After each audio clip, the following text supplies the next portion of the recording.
Shalom saudara-saudara, puji Tuhan teh hangat masih tetap hadir memberi suguhan segar dari Yesaya pasal 6 ayat 1 sampai 4. Dikatakan di ayat 1, dalam tahun matinya Raja Uzia, Yesaya ke bait suci.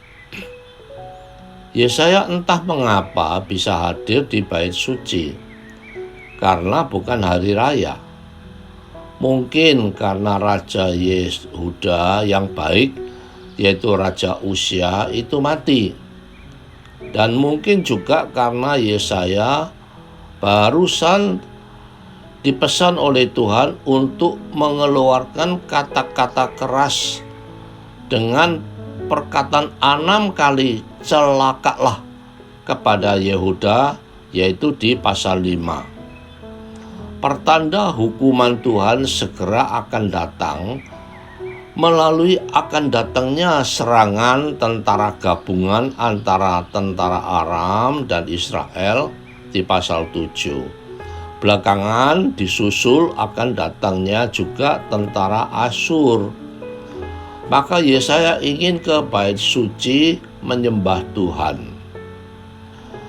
Kita bisa bayangkan betapa cemasnya Yesaya dalam situasi demikian. Tetapi di luar dugaan Yesaya, ketika dia masuk dalam bait suci, yang dia lihat adalah di ayat 1. Aku melihat Tuhan duduk di atas takhta yang tinggi dan menjulang, dan ujung jubahnya memenuhi bait suci. Yesaya kaget. Dia seolah berada di bait suci surga. Seolah mengatakan kepada Yesaya, "Jangan takut, Tuhan masih bertakhta." Memang dia tidak melihat wajah Tuhan, cuma melihat jubahnya saja. Disambung dengan ayat 2 dan 3. Para serafim berdiri di sebelah atasnya. Masing-masing mempunyai 6 sayap. 2 sayap dipakai untuk menutupi muka mereka, 2 sayap dipakai untuk menutupi kaki mereka, dan 2 sayap dipakai untuk melayang-layang. Dan mereka berseru seorang kepada seorang, katanya, "Kudus, kudus, kuduslah Tuhan semesta alam. Seluruh bumi penuh kemuliaannya." Apa artinya? Di surga ada satu macam makhluk disebut serafim. Mereka menutupi muka dan kaki dengan sayapnya, sambil melayang, sambil memuji Tuhan.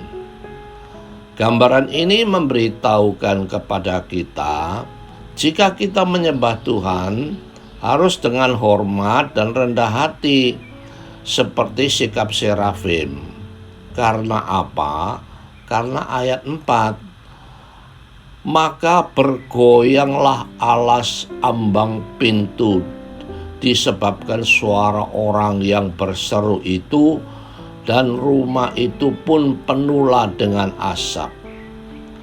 Karena kekudusan dan kemuliaan Tuhan begitu dahsyatnya, alas ambang pintu pun bergoyang.